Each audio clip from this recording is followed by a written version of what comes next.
اور حج کے سفر میں اگر حلال ذریعے سے کمائی کا کوئی انتظام ہوتا ہے تو اس میں اسلام اس سے روکتا نہیں ہے، اللہ کے فضل کو تلاش کرنے کی اجازت ہے۔ چونکہ وقت ہمارے پاس انتہائی محدود ہے، اس لیے میں یہ چاہتا ہوں کہ جو حاضرین کے سوالات ہوں وہ پہلے آئیں اور اس کے بعد جو ہے ان سے متعلق کچھ جواب دینے کی کوشش کی جائے گی۔ تو حج سے متعلق جو بھی سوال آپ لوگوں کے ذہن میں ہو وہ کیجئے، اور اس کے بعد جو ہے انشاءاللہ ہم اس کا جواب دینے کی کوشش کریں گے۔ جی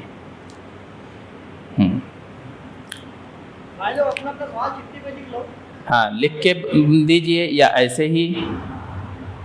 جی ہاں، اچھا ہاں، تو صحیح طریقہ عمرہ اگر کوئی آدمی کرنا چاہتا ہے تو اس کا صحیح طریقہ کیا ہے؟ عمرے کا مسئلہ یہ ہے، چونکہ حج اور عمرہ دونوں ایک ساتھ ہوتا ہے۔ جب آدمی سفر پہ نکلتا ہے حج کا، اور عام طور سے حج تمتع کا ارادہ ہوتا ہے، تو عمرہ مستقل ایک عبادت ہے۔ پہلے عمرہ ادا کرتا ہے آدمی، اس کے بعد حج کے ارکان اور واجبات ادا کرتا ہے۔ تو گویا کہ اس سوال کا تعلق حج اور عمرے سے ہے۔ اس کا صحیح طریقہ مختصراً اس کا صحیح طریقہ یا اس کا جو خلاصہ ہے وہ میں آپ حضرات کے سامنے اس سوال کے پس منظر میں بتا دیتا ہوں کہ سب سے پہلے آدمی عمرہ کرتا ہے اگر حج تمتع ہے۔ حج کی 3 قسمیں ہیں، اس سے پہلے اس پر گفتگو ہو چکی تھی، حج تمتع اور حج قران اور حج افراد۔ یہ 3 طرح کا حج ہوتا ہے۔ حج تمتع میں ایام حج یعنی 1 شوال سے لے کر 10 ذی الحجہ تک، تو یہ ایام حج ہیں۔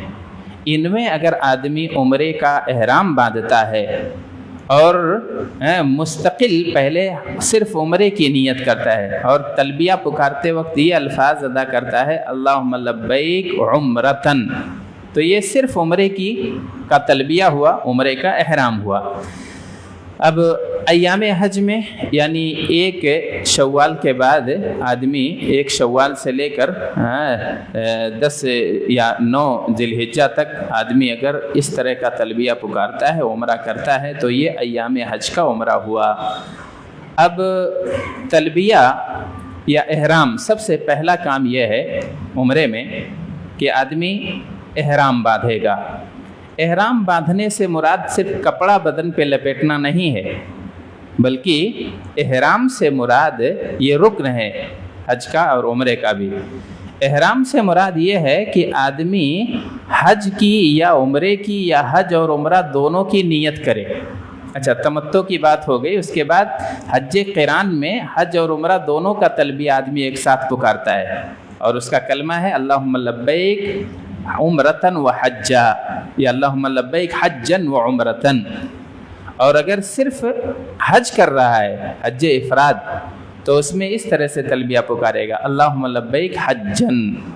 تو اس کے اپنے الگ الگ احکامات ہیں، اس پر بات ہو چکی ہے۔ تو آدمی جب عمرہ کرے گا حج تمتع والا، تو میقات پہ جانا، سب سے اہم چیز یہ ہے کہ وہ میقات پہ جائے گا اور وہاں احرام باندھے گا۔ احرام کی مستحبات یا اس کے لیے مستحب اعمال یہ ہیں کہ آدمی غسل کرے، پاک صاف ہو جائے، اور اس کے بعد جو ہے اگر 2 رکعت نماز پڑھتا ہے، حالانکہ احرام کی کوئی نماز نہیں ہے، احرام کے لیے الگ سے کوئی سنت یا کوئی نماز خاص نہیں ہے۔ آپ میقات پہ جا رہے ہیں اور وہاں کوئی نماز اگر آپ پڑھ رہے ہیں تو ٹھیک ہے، ورنہ اگر آپ 2 رکعت مسجد میں داخل ہوئے، 2 رکعت آپ نے نماز پڑھی غسل وغیرہ کر کے، اور احرام کا کپڑا آپ نے پہن لیا۔ احرام کا کپڑا یعنی ایک تو ازار ہے اور ایک اوپر سے جو چادر ہوتا ہے، 2 کپڑے ہیں احرام کے، یہ مردوں کے لیے ہیں۔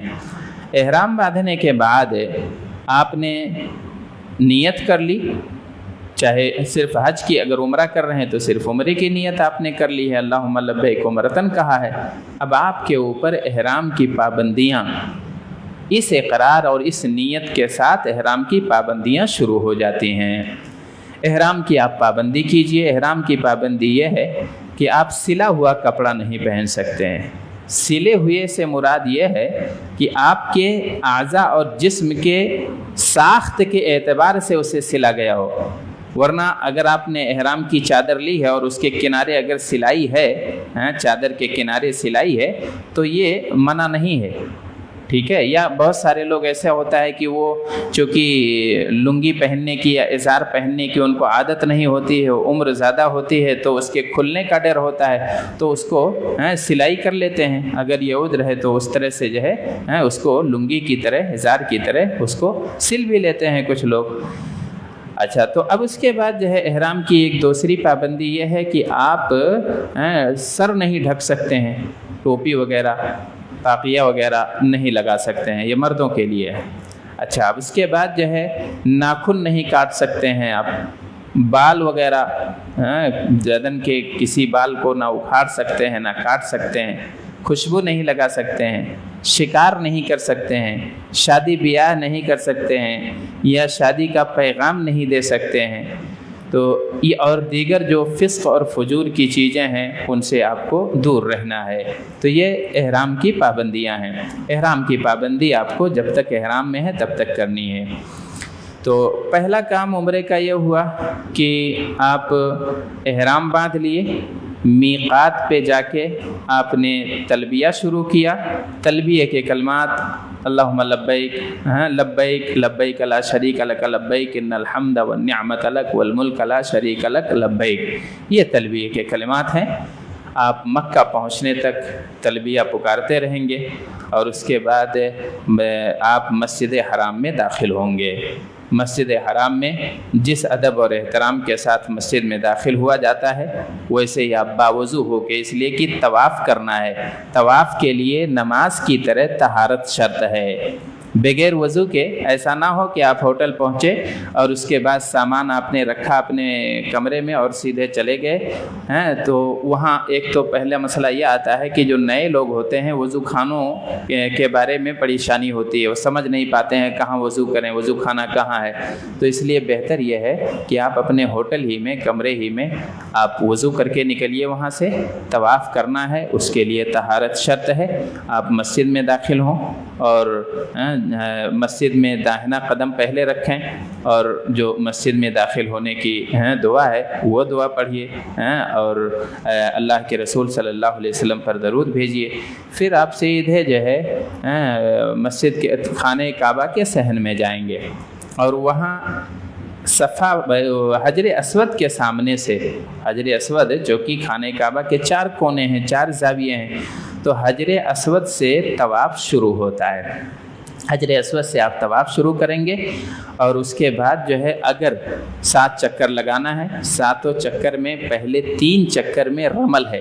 رمل کا مطلب یہ ہوتا ہے کہ بہادری اور طاقت کا مظاہرہ کرتے ہوئے اور قوت کا مظاہرہ کرتے ہوئے آپ چلیں گے، سینہ تان کے بہادروں کی طرح، اور تیز یعنی ضعیف اور لاگر چال میں نہیں۔ یہ صرف 3 چکر میں ہوتا ہے رمل۔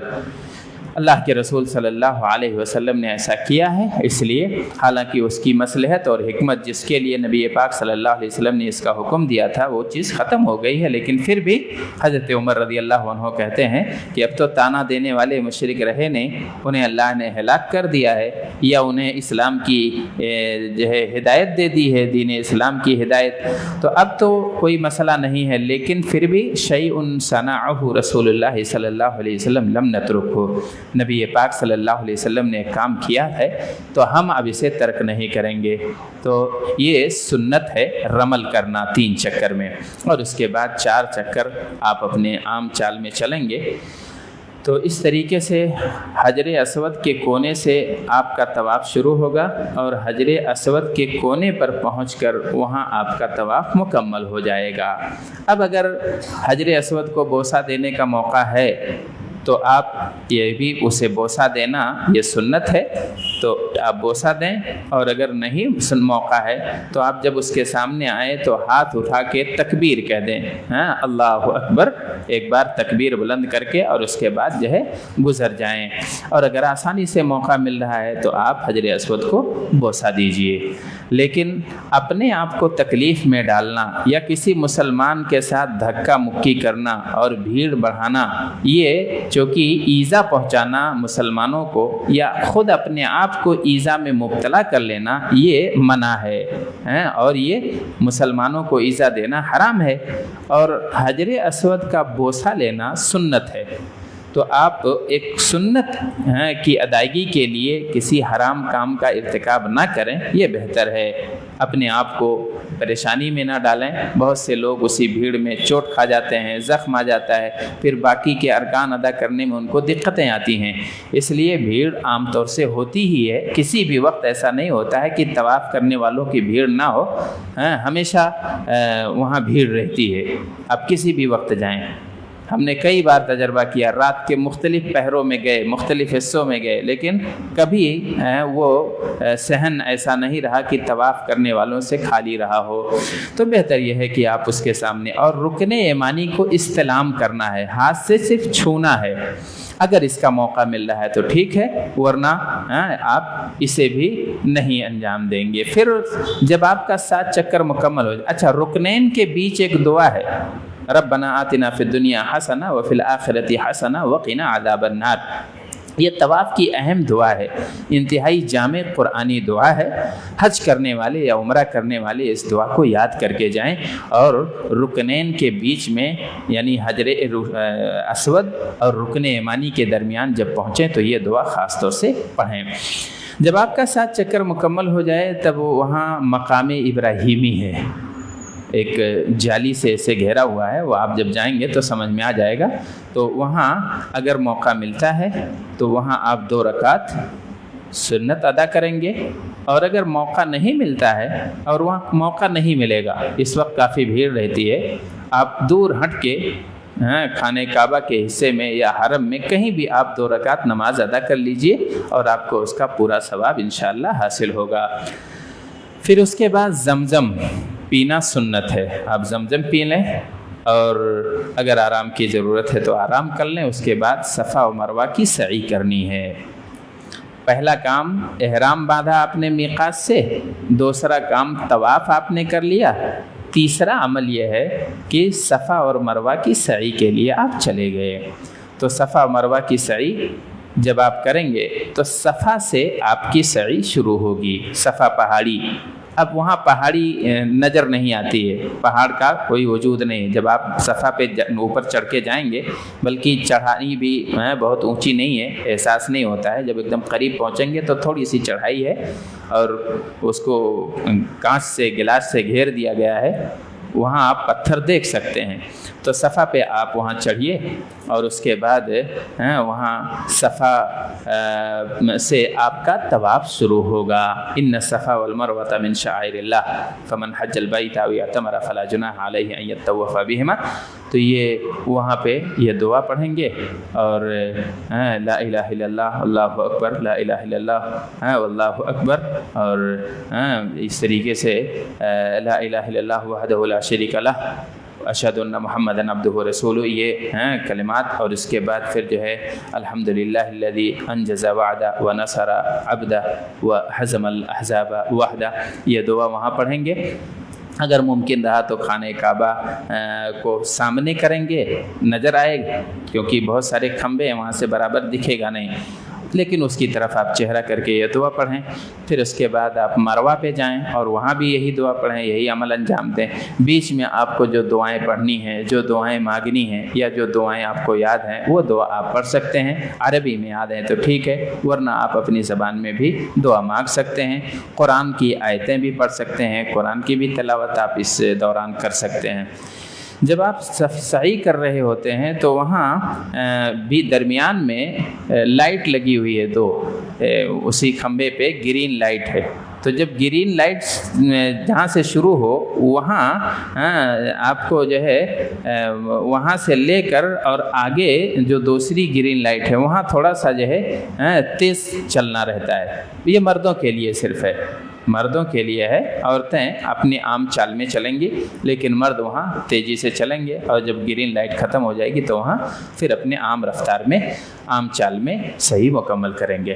ایک خاص بات اور جاننے کی ہے کہ سعی صفا سے جب آپ چلیں گے مروہ پہ پہنچیں گے تو ایک چکر مکمل ہو جائے گا.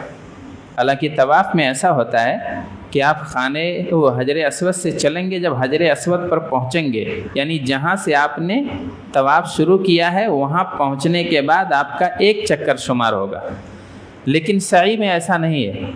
آپ صفا سے چل کے مروہ پہ پہنچے تو آپ کا ایک چکر شمار کیا جائے گا، اور پھر جب آپ مروہ سے صفا پہ پہنچ گئے یعنی جہاں سے آپ نے شروع کیا تھا تو پھر یہ آپ کا 2 چکر ہو جائے گا. اس میں لوگ غلطی کرتے ہیں، یعنی صفا سے شروع کریں گے صفا پہ پہنچیں گے تب اسے 1 مانتے ہیں. ایسا نہیں ہے. آپ صفا سے چلے مروہ پہ پہنچے 1 ہو گیا، مروہ سے نکلے اور صفا پہ جب پہنچے تو آپ کا یہ 2 چکر ہو گیا. اچھا، اب اس کے بعد جب آپ کی صحیح مکمل ہو جائے تب آپ باہر نکلیں گے اور وہاں حلق یا قصر کرائیں گے. حلق اور قصر کرانے کے بعد آپ پورے طور پر حلال ہو گئے. اب آپ احرام کا کپڑا اتار کے نہا دھل کے آپ جو ہے اپنے عام ڈریس میں سول لباس میں آ سکتے ہیں. آپ کے لیے جتنی پابندیاں احرام کی وجہ سے عائد ہوئی تھیں اب ساری پابندیاں اٹھ جاتی ہیں. آپ کوئی بھی کام جو ہے یہاں تک کہ آپ کے لیے بیوی بھی حلال ہو جاتی ہے. اچھا، تو یہ آپ کا عمرہ مکمل ہو گیا. اب عمرہ مکمل ہونے کے بعد چونکہ آپ ایام حج میں آپ نے عمرہ مکمل کیا ہے، اب جب 8ویں تاریخ آئے گی یوم الترویہ تب آپ کو پھر حج کے لیے احرام باندھنا ہے.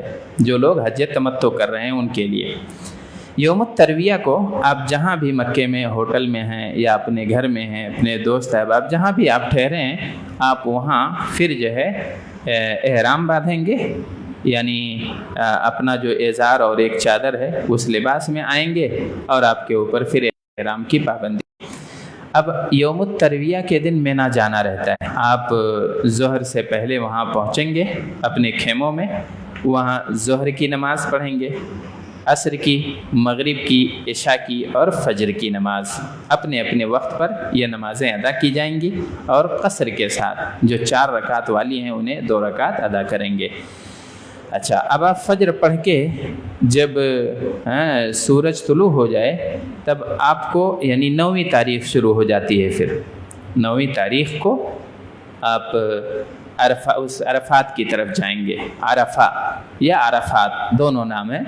تو عرفہ کی طرف جب میدان عرفہ کی طرف آپ نکلیں گے، یہ حج کا دوسرا انتہائی اہم رکن ہے.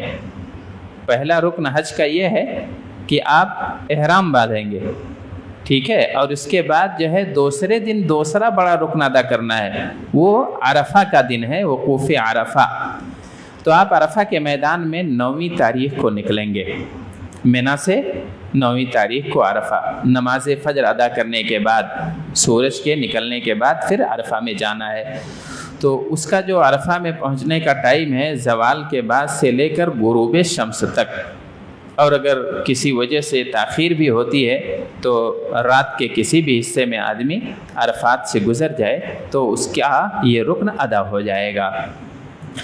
اب عرفات میں آپ کو چونکہ مغرب تک رہنا ہے، مغرب تک قیام کرنا ہے، تو ظہر اور عصر کی نماز وہاں آپ جماعت کے ساتھ اور قصر کے ساتھ، جمع اور قصر، ظہر بھی 4 رکعت ہے، عصر بھی 4 رکعت ہے، تو دونوں کو 2 رکعت، 1 اذان اور 2 اقامت سے یہ نماز ادا کی جاتی ہے. اس سے پہلے وہاں کے امام صاحب جن کو بھی متعین کیا جاتا ہے وہ سنت کے مطابق مختصر سا خطبہ دیتے ہیں، لوگوں کو تھوڑا سا واعظ کرتے ہیں، اور وہ خطبہ آپ اپنے خیموں میں بیٹھ کے سنیے.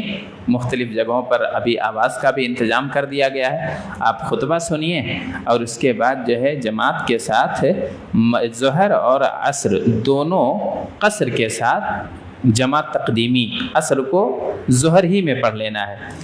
نماز ادا کرنے کے بعد پھر اب چونکہ عرفہ کا دن یہ دعا کا دن ہے، افضل الدعاء دعاء عرفہ، نبی پاک صلی اللہ علیہ وسلم نے کہا کہ سب سے افضل دعا، بہترین دعا عرفہ کے دن کی دعا ہے، اس کی فضیلت وارد ہے۔ تو آپ دعائیں کرتے رہیں، تکبیر بلند کرتے رہیں، قرآن پاک کی آیتیں پڑھتے رہیں، آوازاریاں کرتے رہیں، اور اس موقع کو غنیمت جانتے ہوئے زیادہ سے زیادہ دعا کرتے رہیں یہاں تک کہ مغرب کا وقت ہو جائے۔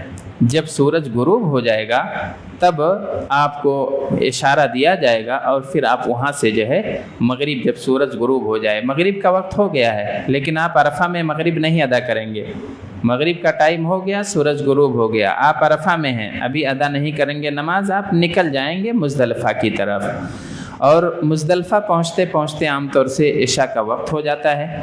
پھر آپ وہاں وضو کریں گے، اور اس کے بعد جو ہے وہاں مغرب اور عشاء دونوں نمازیں ایک ساتھ آپ وہاں ادا کریں گے قصر کے ساتھ۔ اب چونکہ آدمی تھکا رہتا ہے، عرفات میں دن بھر گزارنے کے بعد پھر جو ہے مزدلفہ پہنچنے کے بعد تھکاوٹ کا احساس ہوتا ہے، آپ کھانا پانی کھائیں گے اور پھر وہاں جو ہے آرام کریں گے، فجر تک آرام کرنا ہے، فجر کی نماز ادا کریں گے، اور گلس میں یعنی اندھیرے میں فجر کی نماز ادا کر لیں گے، اول وقت میں تھوڑی دیر بیٹھ کے دعا کریں گے، ذکر پڑھیں گے، اللہ کا نام بلند کریں گے، اور اس کے بعد جب سورج نکل آئے طلوع شمس کے بعد پھر اب آپ کو 10ویں تاریخ آپ کی شروع ہو گئی ہے، چونکہ اب منی واپس جانا ہے۔ آپ منی آئے تھے 8 تاریخ کو، اس کے بعد 9 تاریخ کو عرفہ پہنچے، اور 9 تاریخ کی شام کو مغرب کے بعد آپ مزدلفہ گئے اور رات آپ نے مزدلفہ گزاری۔ اب 10ویں تاریخ کو یوم النحر کا دن جسے کہا جاتا ہے، یوم العید، یہ بہت بڑا دن ہے اور بہت اہم دن ہے۔ یہ جب دن شروع ہو جاتا ہے تب آپ کے لیے حج کے 4 بڑے بڑے کام انجام دینے رہتے ہیں۔ اب مزدلفہ سے آپ طلوع شمس کے بعد نکل جاتے ہیں، حالانکہ ابھی اس وقت ایسا ہوتا ہے کہ جو کمزور اور حج مشن والے لوگوں کو آدھی رات کے بعد ہی منی کی طرف پہنچانا شروع کر دیتے ہیں، تو جن کے پاس کوئی عذر ہے، کوئی پریشانی ہے، یا ضعیف ہیں، بوڑھے ہیں، تو وہ آدھی رات کے بعد جو ہے مزدلفہ سے منی کی طرف جا سکتے ہیں۔ اب وہاں کس لیے جاتے ہیں منی؟ وہاں آج پہلا کام، 10ویں تاریخ کا پہلا کام رمی جمار کرنا ہے۔ 3 جمرات کو کنکری مارنی رہتی ہے، لیکن 10ویں تاریخ کو صرف ایک کو کنکری ماریں گے، وہ جمرہ عقبہ ہے، یعنی جو بڑا شیطان جس کو کہا جاتا ہے، تو اسے کنکری ماریں گے۔ آپ گزریں گے جب منی سے تو پہلا جمرہ آئے گا، وہاں پردہ لگا رہتا ہے تاکہ لوگوں کو سمجھ میں آ جائے کہ یہاں کنکری نہیں مارنی ہے، اور اس کے بعد جو ہے جمرہ وسطیٰ آتا ہے، وہاں بھی پردہ لگا رہتا ہے پہلی تاریخ کو، اس کے بعد آخری میں جو خانہ کعبہ سے قریب ہے جمرہ عقبہ، وہ کھلا ہے، وہاں آپ جائیں گے، کنکری ماریں گے۔ یہ پہلا عمل ہوا۔ اس کے بعد آپ اگر حج تمتع یا حج قران کر رہے ہیں تو آپ کے لیے ہدی بھی، جانور بھی ذبح کرنا ہے۔ اگر ہاتھوں سے اپنے دستیاب ہے موقع، آپ ذبح کر سکتے ہیں، سہولیات میسر ہیں تو اپنے ہاتھ سے ذبح کیجیے، ورنہ سلیپ جو رہتی ہے الہدی والاضاحی کی، وہاں گورنمنٹ کی طرف سے یا اور بھی مختلف کمپنیاں ہیں جو حج کا انتظام، قربانی کا انتظام اپنے ذمے لے لیتی ہیں، تو اب چونکہ آپ نے وکیل بنا دیا ہے قربانی کا، اب آپ کے ذمے وہ نہیں ہے، آج پریشانیاں ہیں، وہاں آپ منی میں جا کے ذبح نہیں کر سکتے ہیں، دقتیں آتی ہیں۔ اچھا، تو اب وہ آپ کا ایک کام جو ہے ہدی والا ہو گیا، دوسرا کام، اور تیسرا کام جو ہے حلق یا قصر کرانا ہے۔ اب جب آپ حلق یا قصر کرا لیتے ہیں تو آپ کو تحلل اولیٰ حاصل ہو گیا، اب آپ احرام اتار کے اور اپنے عام ڈریس میں آ سکتے ہیں۔ آپ کے لیے ساری پابندیاں ختم ہو گئیں، صرف بیوی والی پابندی ابھی باقی ہے۔ یہ جو تحلل ثانی ہے تو یہ آپ جب طواف افاضہ کر لیں گے تب ہوگا، تو چونکہ اس تاریخ کو بھیڑ بھاڑ کی وجہ سے اتنا کام کرتے کرتے شام ہو جاتی ہے، آدمی تھک جاتا ہے، پھر لیکن اس دن کا ایک بڑا کام طواف افاضہ ہے. اب آپ کو مکہ آنا ہے واپس اور طواف کرنا ہے طواف افاضہ. تو یہ طواف زیارہ بھی اسے کہا جاتا ہے. تو یہ طواف کرنے کے بعد آپ پورے طور پر حلال ہو جائیں گے اور آپ کا حج یہاں مکمل ہو جائے گا. پھر آپ منی واپس آئیں گے مبیت کے لیے. مبیت منی 3 دن جو ہے وہاں قیام کرنا رہتا ہے, 3 دن اور 3 رات. اب وہاں آپ ایام تشریق کے جو 3 دن ہوتے ہیں 11ویں 12ویں اور 13ویں وہاں منی میں رہیں گے. اور ان تینوں دنوں میں آپ کو ترتیب سے پھر رمی جمار کرنا ہے, کنکری مارنی ہے. جمرہ اولا, پھر جمرہ وسطیٰ اور جمرہ عقبہ کو. کنکری مارنے کا جمرہ یا کنکری مارنے کا طریقہ یہ ہے کہ آپ 7 کنکریاں ماریں گے.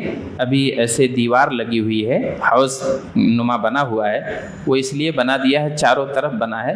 اور جب آپ کنکری پھینکیں گے تو اس کے اندر کنکری گرے گی تو خود بخود جو ہے وہ نیچے ہوتی ہوئی جہاں مارنا ہے وہ چیز وہ پہنچ جاتی ہے. البتہ بہت سارے لوگ جوش میں انہیں ایسا لگتا ہے کہ سامنے شیطان کھڑا ہے اور جو ہے اس کو مارتے ہیں پورے جوش و خروش کے ساتھ. اتنی تیزی سے مارتے ہیں کہ کنکری وہاں دیوار پہ لگتی ہے اور اس کے بعد چھٹک کے باہر آ جاتی ہے.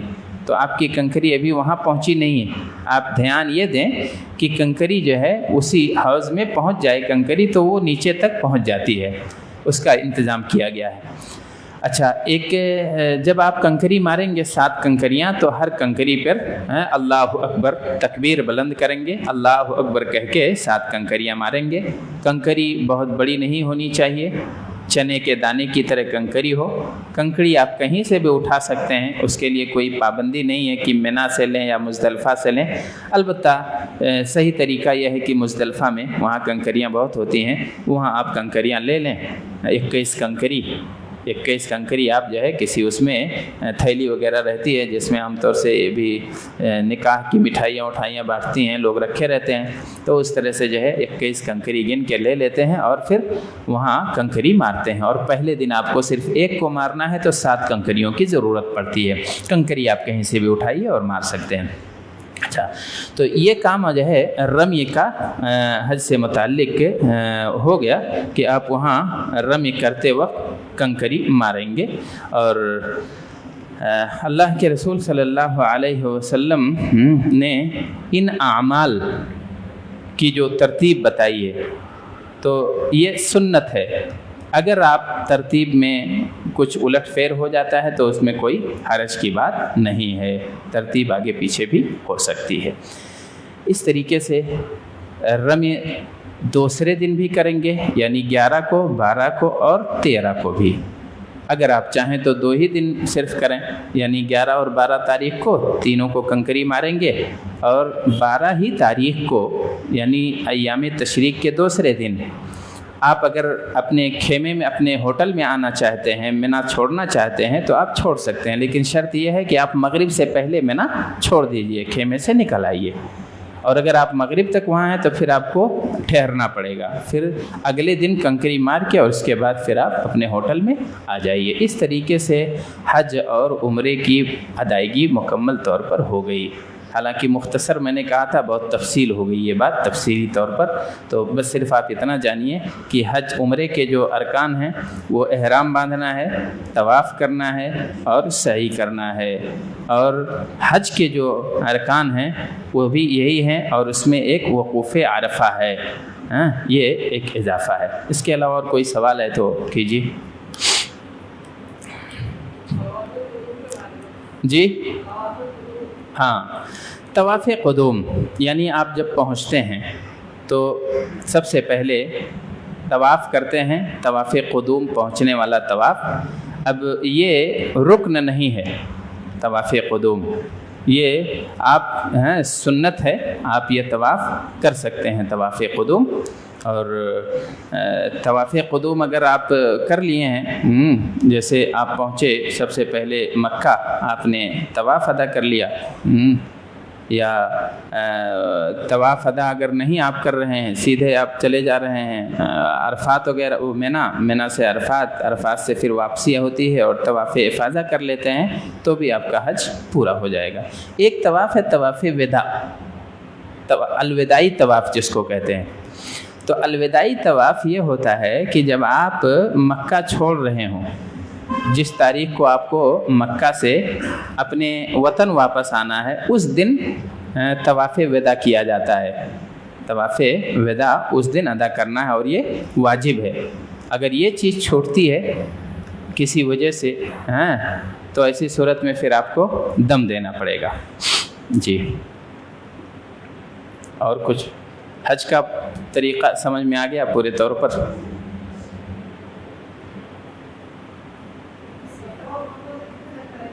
سات چکر ہے جی، صفا اور مروہ پہ 7 چکر لگائیں گے، 7 چکر صفا و مروہ کا ہے۔ محظورات احرام بھی ہو گیا، ارکان اور واجبات بھی۔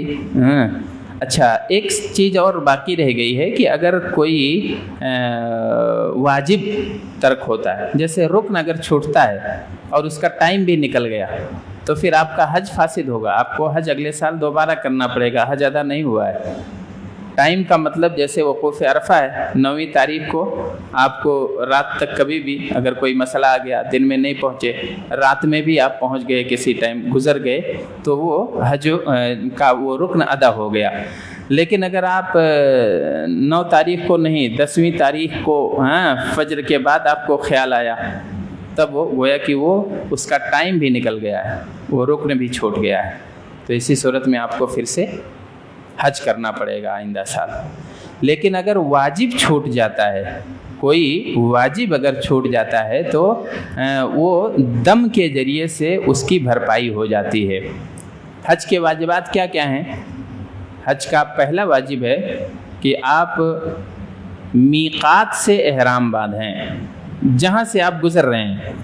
جیسے اگر آپ یلملم سے یا جحفہ سے یا ابیار علی سے، ذوالحلیفہ جسے کہتے ہیں مدینے کی میقات، جہاں سے بھی آپ گزر رہے ہیں تو آپ وہاں سے احرام باندھیں گے، میقات سے آپ کو احرام باندھنا ہے۔ لیکن اگر آپ میقات سے احرام نہیں باندھتے ہیں، جو کہ واجب ہے، آپ بھول گئے یا آپ کو پتہ نہیں ہے اور آپ قریب میں ہیں، تو آپ واپس جا کے وہاں سے احرام باندھ لیجئے۔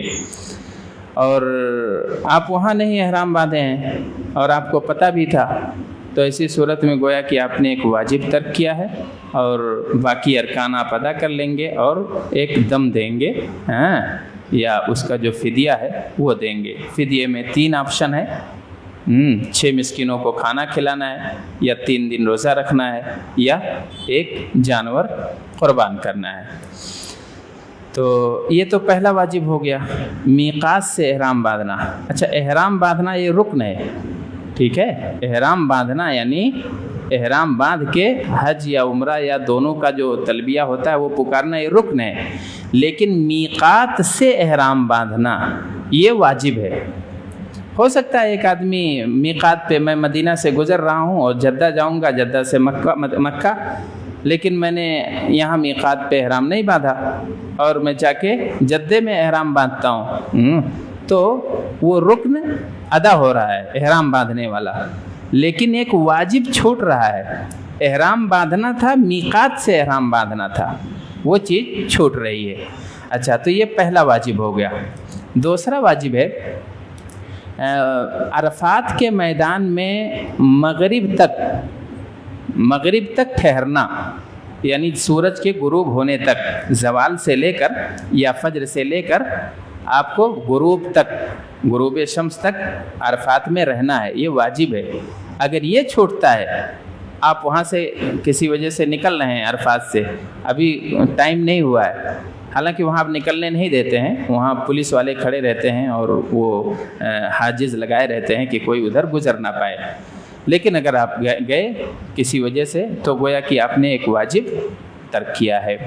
ایک واجب اور ہے حج کا، مبیت منا، مبیت منا اور مبیت مزدلفہ، یہ دو ہو گئے۔ منا میں آپ کو 3 دن قیام کرنا ہے، یا پھر جو ہے 3 دن اگر نہیں تو آپ ایام تشریق کے 2 دن ٹھہریں گے اور وہاں سے غروب سے پہلے آپ نکل جائیں گے۔ فمن تعجل فی یومین فلا اثم علیہ، اللہ تعالیٰ نے کہا کہ اگر کوئی 2 ہی دن میں جلدی سے نکلنا چاہتا ہے تو اس پر کوئی گناہ نہیں ہے۔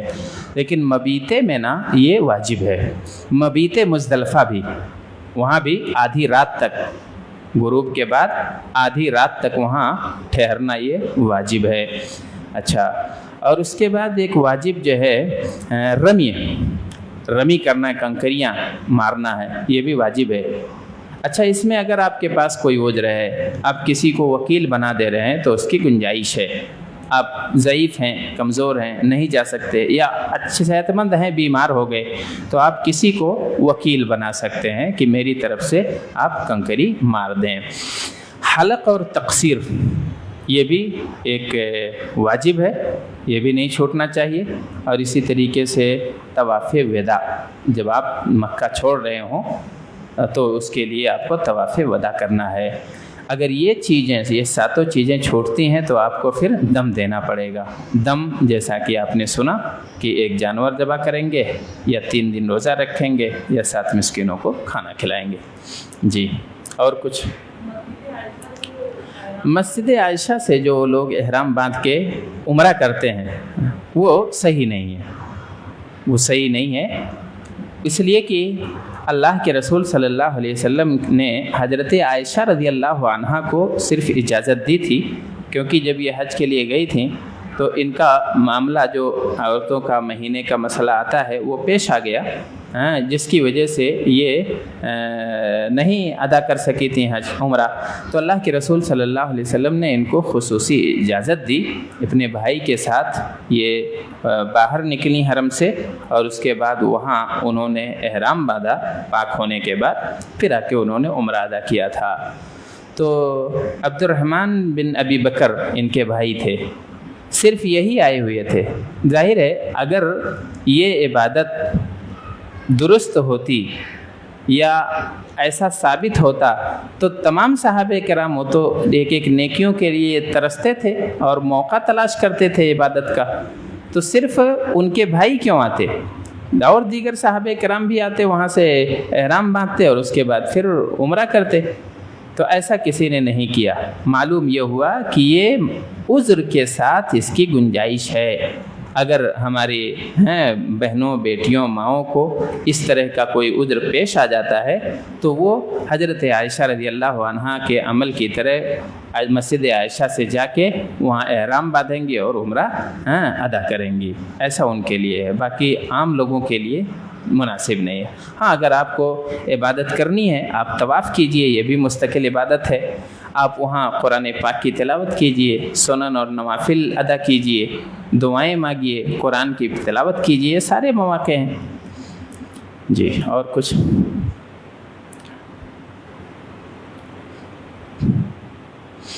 اچھا، رمی جمار کے وقت ایک مسئلہ یہ بھی ہے کہ پہلے دن زوال کے بعد، پہلے دن سورج نکلنے کے بعد سے کنکری ماری جاتی ہے 10ویں تاریخ کو، اور زوال تک کنکری مارتے ہیں، لیکن اب رات تک بھی مارتے رہتے ہیں، کوئی اس میں گنجائش ہے، لیکن اس کا مستحب وقت یہی ہے کہ جب سورج نکل جائے تب سے آپ کنکری ماریں گے اور زوال تک کنکری مار سکتے ہیں۔ اور اگر کسی نے بعد میں بھی مارا تو بھی وہ عمل یا وہ عبادت پوری ہو جائے گی۔ اور دوسرے جب 11، 12، 13 ایام تشریق کے دنوں میں، اس میں زوال کے بعد سے کنکری مارتے ہیں۔ اس کا جو مستحب وقت ہے وہ زوال کے، یعنی سورج کے زائل ہو جانے کے بعد، ظہر کے بعد سے کنکریاں ماری جاتی ہیں۔ اور دعا بھی وہاں آپ پہلے جمرے کے بعد جب کنکری ماریں تو پھر اس کے بعد وہاں خانہ کعبہ کی طرف چہرہ کر کے دعا مانگیں گے، دوسرے جمرہ کو کنکری ماریں گے تو پھر وہاں دعا مانگیں گے، اور تیسرے جمرے کو جب کنکری ماریں گے تو پھر آپ آگے بڑھ جائیں گے۔ جی، اور کچھ؟ کوئی سوال وال ہے؟ جی ہاں یہ بھی ایک اہم سوال ہے کہ کچھ لوگ جو ہے بامبے سے احرام باندھ لیتے ہیں، یعنی ابھی میقات پہنچے نہیں ہیں اور بامبے میں، تو احرام باندھنا یعنی آپ کا کپڑا پہن لینا یہ احرام باندھنا نہیں ہوا۔ البتہ فلائٹ میں دقتیں ہوتی ہیں کہ آپ وہاں اس طرح باتھ روم وغیرہ بھی صاف ستھرا وہاں نہیں رہتا ہے اور اتنی جگہ بھی نہیں ہوتی ہے، تو آپ لوگ احرام کا کپڑا یہیں ایئرپورٹ پہ پہن لیتے ہیں، احرام کا کپڑا۔ اور ابھی احرام کا کپڑا پہن لینے سے احرام کی پابندی شروع نہیں ہوئی ہے، ابھی آپ محرم نہیں ہوئے ہیں۔ احرام کا کپڑا آپ ایئرپورٹ پہ پہن لیں، کیونکہ آپ کو معلوم ہے کہ میقات کے اوپر سے، فضاؤں کے اوپر سے ہمیں گزرنا ہے، میقات پہ ہم پہنچیں گے نہیں، البتہ اس کی برابری سے گزریں گے۔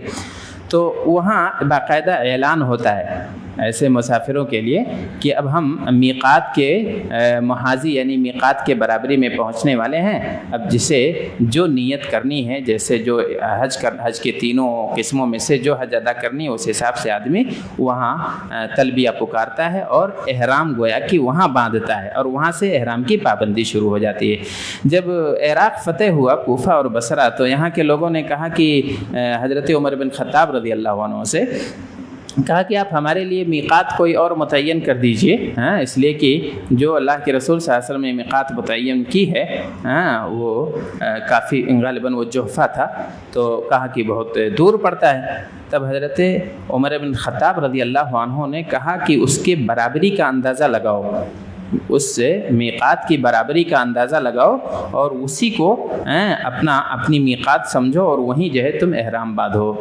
تو اب چاہے زمینی برابری ہو یا فضائی، چاہے اس طرح کی برابری ہو یا اس طرح کی برابری ہو، گویا کہ وہ ثبوت اور دلیل موجود ہے کہ برابری میں آدمی آ کے احرام باندھ لے گا۔ جی، کچھ لوگ یہ کرتے ہیں، اس میں غلطی یہ کرتے ہیں کہ بامبے سے احرام نہیں باندھیں گے اور وہ جدہ جب پہنچیں گے تو وہاں جدہ میقات نہیں ہے، جدے میں آپ احرام نہیں باندھ سکتے ہیں۔ ہاں اگر کوئی جدے میں وہاں مقیم ہے، وہاں رہ رہا ہے، اسے حج یا عمرہ کرنا ہے، تب پھر وہ وہیں سے احرام باندھے گا، لیکن آپ میقات سے بغیر احرام کے نہیں گزر سکتے ہیں۔ اس کی برابری پر جب پہنچیں گے تو وہیں آپ احرام باندھ لیں گے۔ جی،